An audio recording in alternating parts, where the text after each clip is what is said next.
और महिला शक्ति के रूप में आपने अपने आवाज को मुखर किया है और महिलाओं को जगाने का और इस समाज को जगाने का काम किया है। आपके मुखार बिंद से हम बहुत ही सुरीली आवाज सुनते हुए आए हैं। मैडम मेनका जी रामौर। जय जोहर का नारा है, जय जोहर का नारा है। एक दीप उसके लिए भी रखना पूजा की थाली में, एक दीप उसके लिए भी रखना पूजा की थाली में, जिनकी सांसें थम गई मानगढ़ की रखवाली में, जिनकी सांसें थम गई मानगढ़ की रखवाली में। हम आपके सामने आ गए हैं, हम आपके सामने आ गए हैं। अब बात भी होगी, कहा के भी होंगे। अपनी एंट्री हुई, अब शोर नहीं धमाका होगा, अब शोर नहीं धमाका होगा। करते हैं व्यापार तो हानियां बहुत है, करते हैं व्यापार तो हानियां बहुत है। फिर भी ना रुकते हैं ना झुकते हैं, फिर भी ना रुकते हैं ना झुकते हैं, आगे बढ़ते हैं क्योंकि हम पर कुदरत की मेहरबानियां बहुत है, क्योंकि हम पर कुदरत की मेहरबानियां बहुत है।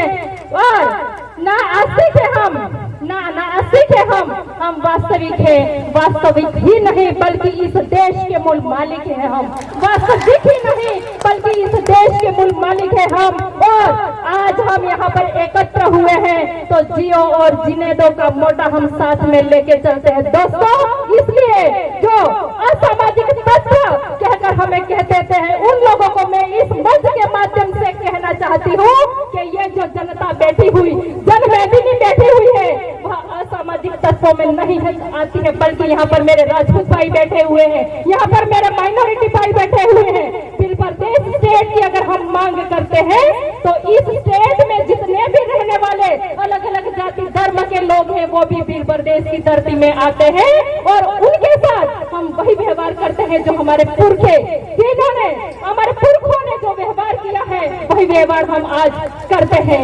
सबसे पहले मैं सैल्यूट करना चाहूंगी भंवर दादा को, हमारे आधुनिक बिरसा मुंडा जिनको हम कहते हैं। उन्होंने सबसे पहले जब यह कारवां शुरू किया था ना, 10-15 लोग थे, 20 हुए और महिला के नाम पे तो मैं अकेली ही थी। पता नहीं लोग में से क्या क्या दाने देते थे।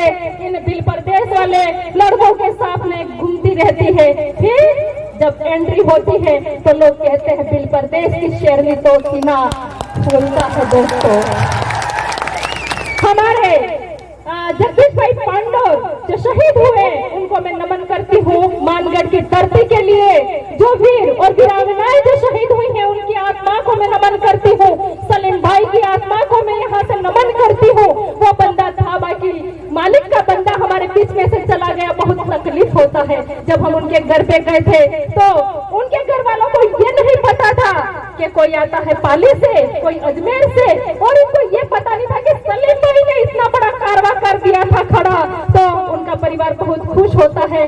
जाना पड़ता है हर किसी को, एक न एक दिन हम चले जाते हैं, लेकिन मुझे समय कम मिला है।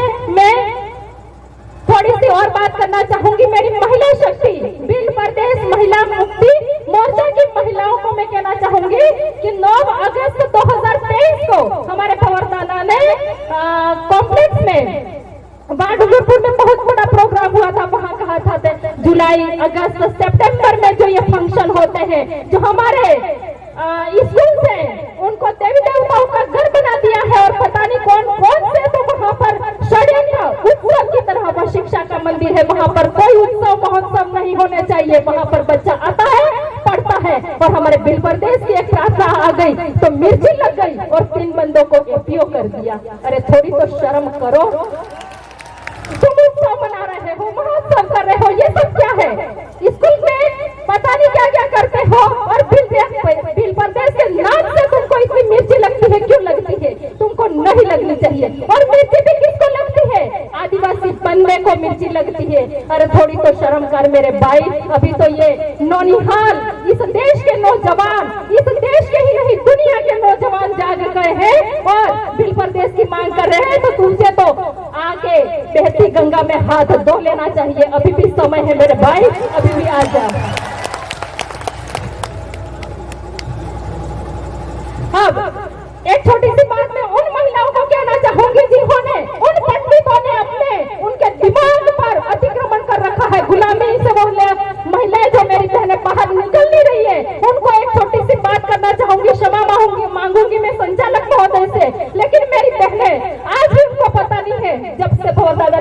मेनका, मंगलसूत्र आपने पहना हुआ नहीं हो तो मैं नहीं पहनती हूँ। सिंदूर भरना अपनी संस्कृति में नहीं है तो मैं सिंदूर नहीं भरती हूँ। तो अपन खुद गुड़ खाते हो और दूसरों को कहते हैं कि भाई तू गुड़ मत खा, तो यह संभव नहीं है। तो मेरी बहनों को मैं कहना चाहूंगी, एक छोटा सा स्टोरी ये बताना चाहूंगी। एक पंडित और पंडिताई थे, घर में कथा चल रही थी, तो मेरे जैसी एक अनभिज्ञ थी, वो चली गई तो उसने घर पे जाके जिद की कि मुझे भी कथा करवानी है। घर वाले ने मान लिया, कथा करवाई। और कथा में क्या होता है, उस महिला को, आदिवासी महिला को कुछ भी नहीं मालूम था। जैसे पंडित ने कहा वहां पर ये चरणामृत डालो, ओम स्वाहा, तो वो भी ऐसे बोलते हैं लेकिन कोई हरकत करते नहीं है। जैसे पंडित बोलता गया वैसे वो बहन करती गई। फिर पंडित को बहुत गुस्सा आया तो एक थप्पड़ उस आदमी को मार दी। तो वो तो था आदिवासी, उसने 2 थप्पड़ मारी, इसने 3 मारी तो उसको पूरा लाल चट कर दिया और ऐसे करते करते पूरे आंगन में चले गए। अब बेचारी वो मेरे जैसी औरत थी, वहां पर बैठी थी, उसको नहीं पता था क्या करना है। तो फिर वह कहती है कि कथा इतनी लंबी होगी, यूं मुझे पता होता तो मेरे घर का आंगन इस पंडाल जितना करती। गजब हो गया, उसकी मति मारी गई, जबरदस्ती उसके दिमाग को गुलाम बनाया गया था। फिर ये सब हो गया तो पंडित वहां से रवाना हो जाता है। फिर रही बात उसको वो देने की, पेटियां कहते हैं, पेटियां देने की, तो उस पंडित ने, उस आदमी ने कहा कि साहब तो पंडित ने अपने पेटुआ लिया। तो औरत कहती आप ही जाओ, तो वह कहता नहीं तू जा। बेचारी को कुछ भी अता पता नहीं था और पंडित के पास में गई वो पेटियां देने के लिए। तो पंडित ने 2 लाठियां मारी, लेकिन वो अक्कल की मति की मारी हुई बहन मेरी वहां पे खड़ी रही और उसने सोचा कि ये भी विधि का एक हिस्सा होगा और 2 लाठियां खा के खड़ी रही। फिर वो जो पोटला था, चावल, कुमकुम, घी पूरा दे के वापस आई और घर पे उसके हस्बैंड ने पूछा कि भाई तू पेटू आली अजी जानिए के जो हाँ पेटू ते आली अजी पर पता करते बदर मगु पेटू पड़ू। अटले मेरे कहने का मतलब ये है कि हमारी जो संस्कृति है, हमारी जो रीति रिवाज है, उसको आगे बढ़ाएं और ये थोपे हुए जो रीति रिवाज है उसको नहीं तो अपनाएं और अपनी बहन बेटियों को विद्यालय में भेजें, अधिक से अधिक पढ़ाई करें। शिक्षा ही वह शेरनी का दूध है, जो ज्यादा पिएगा वो ज्यादा दहाड़ेगा। भाई ने मुझे चिट्ठी दे दी है पर 2 लाइनें मैं कहना चाहूंगी। हथनी लड़ाई लड़े है मन घड़ में, हथनी लड़ाई लड़े है मन घड़ में, कोण कोण मन गड़ जाए है मन घड़ में, कोण कोण लड़ाई लड़े है मन घड़ में, गणवीर लड़ाई लड़े है मन घड़ में, गणवीर लड़ाई लड़े है मन घड़ में, दिल्ली गणवीर पूगा है मन घड़ में, दिल्ली गणवीर पूगा है मन घड़ में, दिल्ली मडंको बाजे है बिल परदेस लो, दिल्ली मडंको बाजे है बिल परदेस लो। इतनी बात कहकर मेरी वाणी को मैं यहीं पर समाप्त करती हूँ और विशेषकर मैं बहनों को आगाह करना चाहूंगी कि आज के बाद कोई व्रत उपवास नहीं करे। मैं भी खुद करती थी, पूरे सप्ताह में 7 दिन उपवास करती थी, लेकिन 10 दिन से मैंने भोर दादा के संपर्क में आई, पूरे उपवास छोड़ दिए बहनों। इसलिए इस मानसिक गुलामी से हमें बाहर निकलना होगा। बहुत बहुत धन्यवाद। जय जोहार, जय आदिवासी, जय भील प्रदेश। बहुत बढ़िया मेनका दीदी, बिल्कुल भील प्रदेश तो बन के रहेगा। गोविंद गुरु ने भील प्रदेश बनाने का ही आंदोलन किया था। कुछ लोग कहते हैं कि उनका आंदोलन भील प्रदेश बनाने का नहीं था, लेकिन भील प्रदेश की राजधानी ये मानगढ़ है और उन्होंने स्वायत्त राज्य के लिए ही आंदोलन किया था।